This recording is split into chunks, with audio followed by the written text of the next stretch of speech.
எங்களுடைய வீரர்களுடைய முகாமில் ஒரு ராமச்சந்திரன் ஒருத்தர் வந்து அவர் வந்து இறந்துட்டார். அவங்கள நாங்கள் தகனம் பண்ணும்போது அப்போ உங்கள் நினைவு வந்தது. ஒரு ராமச்சந்திரனை இப்படி இறந்துட்டாப்புல, அது எதுவோ பொருத்தமோ என்னவோ தெரியல, உங்கள் ஞாபகம் எனக்கு வந்தது. எம்ஜி ராமச்சந்திரன் உங்கள் அண்ணா உங்கள் ஞாபகம் வந்தது.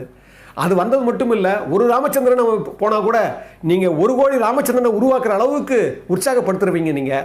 அது மட்டும் இல்லையா, நான் அவங்க வந்து நான்யன் பிறந்தனுடைய அப்போ எழுதிட்டுருக்கிறார். அந்த நான்யன் பிறந்தேன் சுயசரிதை படிச்சுட்டு தான் இருக்கிறோம். நீங்கள் நான்யன் பிறந்தேன் எழுத நான் ஏன் பிறந்தேன் அப்படின்னு எனக்கே ஒரு கேள்வி இருக்குது. அந்த கேள்விக்கு என்ன பதிலுன்னு தெரியல. எனவே நீங்கள் என்ன பண்ணணும், அன்புள்ளம் கொண்டு நீங்கள் ஒரு உற்சாக வார்த்தை, ஒரு நல்லெண்ண வார்த்தை, ஒரு ஆறுதல் நீங்கள் கொடுத்தீங்கன்னா அது வந்து எங்களை மாதிரி விஷயங்கள் நிறைய பேருக்கு உதவும். எங்களுக்கு அதை எதிர்பார்க்குறேன் அண்ணா.